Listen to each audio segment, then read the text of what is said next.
Bold claim coming in 3, 2, 1. I truly believe in this route.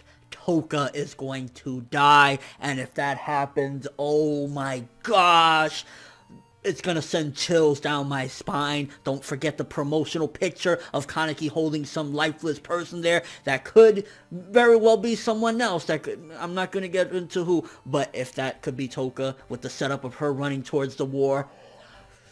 Sui Ishida, if you had this dark fucking plan in your mind all along and originally was gonna go this route and maybe somebody talked you out of it, you're a cruel one. You're a cruel one, bro. So in all honesty, while it's not as good as the manga per se, I'll be honest with you, because I love Tokyo Ghoul manga. That's one of my favorite manga, period.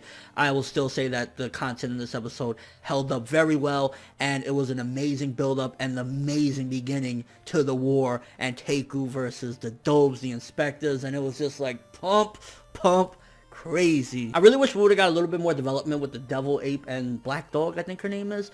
I think that would have helped to make it a little bit more impactful as far as, like, you know, them going in and going crazy and everything. We've only heard, like, whispers of the Devil Ape, and likewise with, you know, Black Dog or whatever. Because they look like monsters. They were just fucking going in, and I was just like, holy shit. So this is the true reason why they call them, you know, these nicknames or whatever. But, yeah, if we would have had, like, a little bit more build-up in it. Even in the manga, they really didn't have too much build-up, to be honest with you. I remember reading the manga, it's like, he's here, she's there, but they don't really have that much of an impact, like, as far as, like, you know, all this build-up that they should have had. And then in the anime, they had even less because, you know, the anime just blitzes through everything. And it's crazy that last episode, we have Shinohara and Yoshimura sitting down having coffee, and now they're at fucking war. Like, I don't know, this episode, there was just so many different scenes that, like, stole it, but to segue into something else, hands down the best scene of this episode, and as of right now, besides the last few episodes, the person that owns Tokyo Ghoul Route A this entire series, or this entire season, Tsukiyama. Every scene that this motherfucker comes in, he steals the show and steals the episode, and nonetheless, I was really looking forward to this, because when I saw him going crazy at Kaneki, I remember this from the manga. I'm like, so this was originally going to be in there as well, and they could have done definitely a better portrayal of the crying scene, because, like, the art in the manga looked amazing, and in the anime it looked alright, nothing special. I wish it would have been a little bit more detailed and dramatic, but that whole scene was stupendous, and that just shows his character of how much Kaneki means to him in his own twisted way. Like, I love to look at how fucked up Tsukiyama is in the mind. Like, he's to the point of crying, begging, because he wants to eat him, but part of it, I think, as well, is, I think, a little bit more than just that. It's kind of like maybe Hannibal Lecter, so to speak. I think there's a little bit more, well, at least the Hannibal from the show Hannibal, great show, by the way. There's more to the mind state of how he feels about Kaneki than just wanting to eat him. Maybe he feels a bond and a connection through this appetite that he has towards him. I don't know. It's just a really fucked up and weird, like, you know, relationship that he has with Kaneki. And when Kaneki basically showcases, again, huge development on how much of a combat, you know, fighter that he is now, he's like dodging him, and he's like, bro, come on, you can't do nothing to me. And just to see him there begging, Tsukiyama, fortissimo, begging, crying, please don't go. It hit me so hard, because it's like, this is such a strange and bizarre relationship, but I feel bad for him at the same time. And Kaneki's like, I'm tired of not being able to do anything for the people I care about. And it's just like such an emotional scene. Again, in the manga, it was a little bit better handled. I felt it a little bit more, but I feel the anime still handled it pretty decently. Especially, it's just powerful content all around, and regardless of where you put it at, it's gonna stand out. And it just really, that scene stole the episode for me, amongst other things. Flat out, I think Amon likes a little bit of the sausage, because how dare you turn down Akira, bro? Like, why?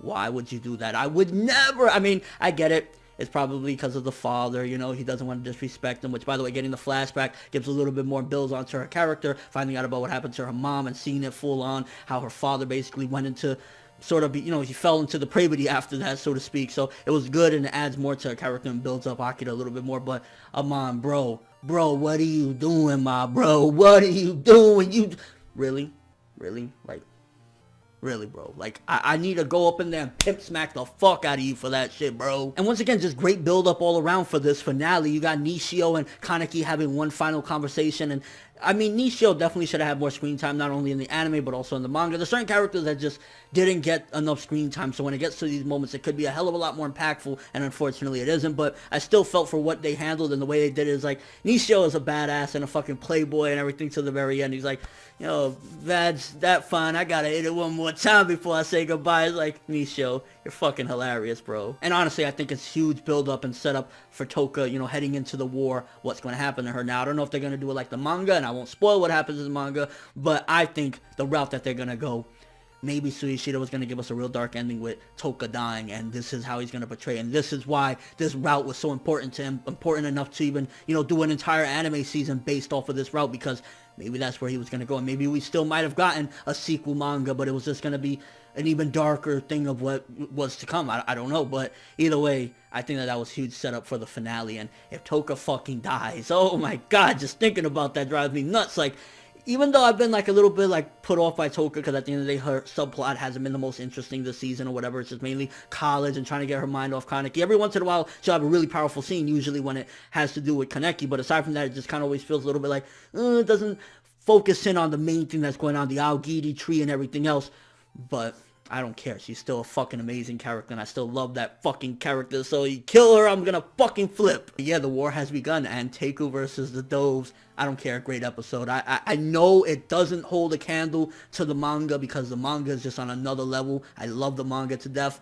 But for what they did, I still feel as though it handled it very well. The emotion, the intensity. Tsukiyama, man. Like, 8.5 to a 9 for this episode. Very good to a great, maybe cut it down the middle somewhere along the lines of that, because it was very fucking good and very intense, and even though, again, for the millionth time, it's not as good as the manga, it's still fucking awesome, and I love it. But let me know what you guys think. Biggest question, Touka, she gonna die or not? Who do you think is gonna be that woman in his arms at the very end? Is it gonna be Touka? Is it gonna be someone else? And just your overall thoughts of everything that's going down right now. How did you feel? Were you there sobbing with Tsukiyama? But that's all I have for this one. Thanks for watching. Hope you enjoyed. If you liked anything I had to say or enjoyed the video, drop me a like. I'd greatly appreciate it. And if you haven't subscribed, if you could do so as well, that'd be amazing. I'm Finette World, and as always, people, have an awesome day.